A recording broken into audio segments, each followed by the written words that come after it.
Assalamualaikum warahmatullahi wabarakatuh. Selamat datang di channel Kesimpulan Hidup.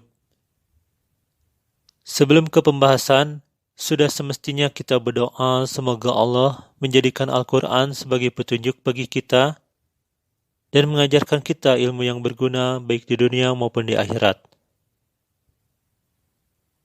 Salawat serta salam semoga senantiasa tercurah kepada Nabi Muhammad SAW. Kali ini, kita akan mencoba untuk membahas bukti terdapat nubuat tentang Nabi Muhammad SAW di dalam Alkitab. Bismillahirrahmanirrahim. Quran Surat Al-A'raf ayat 157, yaitu orang-orang yang mengikuti Rasul, Nabi yang ummi, yaitu Nabi Muhammad SAW, yang mereka dapati tertulis di dalam Taurat dan Injil yang ada pada mereka, yang menyuruh mereka berbuat yang ma'ruf dan mencegah dari yang mungkar, dan menghalalkan segala yang baik bagi mereka dan mengharamkan segala yang buruk bagi mereka, dan membebaskan beban-beban dan belenggu-belenggu yang ada pada mereka. Adapun orang-orang yang beriman kepadanya, memuliakannya, menolongnya, dan mengikuti cahaya yang terang yang diturunkan kepadanya, yaitu Al-Quran, mereka itulah orang-orang yang beruntung. Berdasarkan ayat tersebut, bahwa Nabi Muhammad SAW tercantum di dalam Taurat dan Injil. Sekarang mari kita coba lihat pada Taurat yang terdapat pada Alkitab. Kitab Ulangan, pasal 33 ayat 1-2. Inilah berkat yang diberikan Musa, abdi Allah itu, kepada orang Israel sebelum ia mati. Berkatalah ia, Tuhan datang dari Sinai dan terbit kepada mereka dari Seir. Ia tampak bersinar dari pegunungan Paran dan datang dari tengah-tengah puluhan ribu orang yang kudus. Di sebelah kanannya tampak kepada mereka api yang menyala. Sinai. Sinai merupakan tempat Tuhan berfirman kepada Nabi Musa alaihissalam. Hal ini tercantum dalam Kitab Bilangan pasal 3 ayat 14. Tuhan berfirman kepada Musa di padang gurun Sinai. Seir. Ada yang menafsirkan bahwa Seir adalah tempat berdakwah Nabi Isa alaihissalam atau Yesus. Seir adalah sebuah kota Palestina di kegubernuran Hebron, negara Palestina di tepi barat selatan, terletak 8 km atau 5 mil timur laut Hebron. Sumber Wikipedia. Pegunungan Paran. Kita coba lihat terlebih dahulu Kitab Habakuk pasal 3 ayat 3. Allah datang dari negeri teman dan yang maha kudus dari pegunungan Paran. Sela. Keagungannya menutupi segenap langit dan bumi pun penuh dengan pujian kepadanya. Lalu, di manakah letak pegunungan Paran? Ada beberapa orang yang menafsirkan berdasarkan letak geografis, tetapi kita coba dengan cara yang sedikit berbeda. Padang gurun Paran, Midbar Paran, bahasa Inggris Desert of Paran atau Wilderness of Paran. Kadang-kadang juga dieja Paran atau Faran, adalah lokasi yang disebutkan dalam Alkitab Ibrani. Merupakan salah satu tempat di mana orang-orang Israel menghabiskan sebagian waktu mereka ketika mengembara selama 40 tahun setelah keluar dari Mesir. Dan juga tempat kediaman Ismail dan keluarganya, serta salah satu tempat Daud bersembunyi. Dalam tradisi Arab, sering disamakan dengan daerah Hijaz. Sumber Wikipedia. Hijaz adalah sebuah wilayah di sebelah barat laut Arab Saudi. Kota utamanya adalah Damaskus, tetapi wilayah ini lebih dikenal sebagai tempat terletaknya kota suci Islam, Makkah dan Madinah.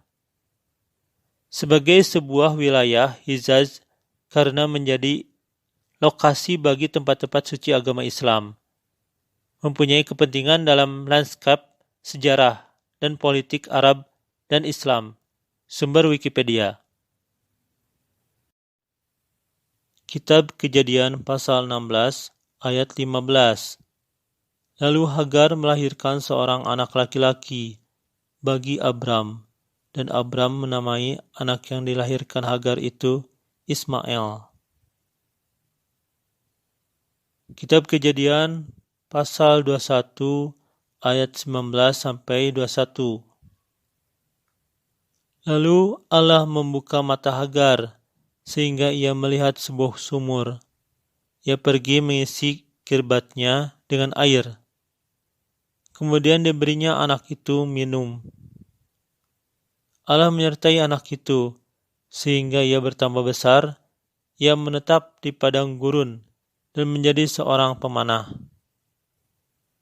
Maka tinggallah ia di padang gurun Paran, dan ibunya mengambil seorang istri baginya dari tanah Mesir. Nabi Muhammad SAW tidak termasuk dari Bani Israel atau bukan keturunan Nabi Yakub alaihissalam, dan juga bukan keturunan dari Nabi Ishak alaihissalam, tetapi dari jalur Nabi Ismail alaihissalam. Hanya Nabi Muhammad SAW yang merupakan Nabi dari keturunan dari Nabi Ismail alaihissalam. Kita lihat, nasab adalah keturunan, terutama dari pihak bapak, pertalian keluarga. Sumber Kamus Besar Bahasa Indonesia. Nasab sama dengan patrilineal, yaitu patrilineal adalah mengenai hubungan keturunan melalui garis kerabat pria saja, bapak. Kamus Besar Bahasa Indonesia. Hal ini sudah pernah dibahas pada video yang berjudul Jawaban Apakah Maryam Saudara Perempuan Nabi Harun. Perkawinan yang sah dalam Islam merupakan pintu awal terbentuknya hubungan nasab. Keberadaan nasab sangatlah penting. Nasab menjadi penentu bagian warisan, perwalian, pengasuhan, dan hal-hal lain yang berhubungan.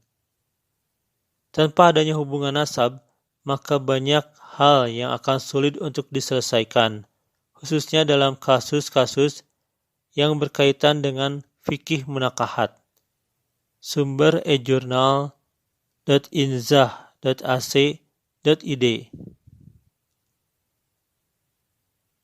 Fikih munakahat adalah sekumpulan peraturan atau hukum yang mengatur segala sesuatu yang berkaitan dengan perwakilan. Sumber www.republika.co.id. Berikut nasab Nabi Muhammad SAW sampai ke Nabi Ibrahim alaihissalam berdasarkan website nasional.okezon.com, di mana terbukti bahwa Nabi Muhammad SAW merupakan keturunan dari Nabi Ismail alaihissalam.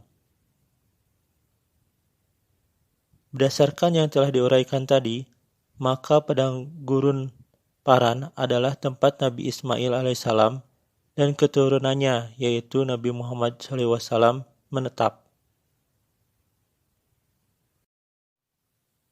Jadi, dapat diambil kesimpulan bahwa secara tidak langsung terdapat nubuat tentang Nabi Muhammad SAW di dalam Alkitab, dikarenakan Nabi Muhammad SAW merupakan keturunan dari Nabi Ismail alaihissalam yang menetap atau tinggal di paran. Subhanakallahumma rabbana wa bihamdika Allahumma gfirli yata'awalu Quran. Terima kasih telah menonton video ini. Maaf jika pembahasannya masih banyak kekurangan.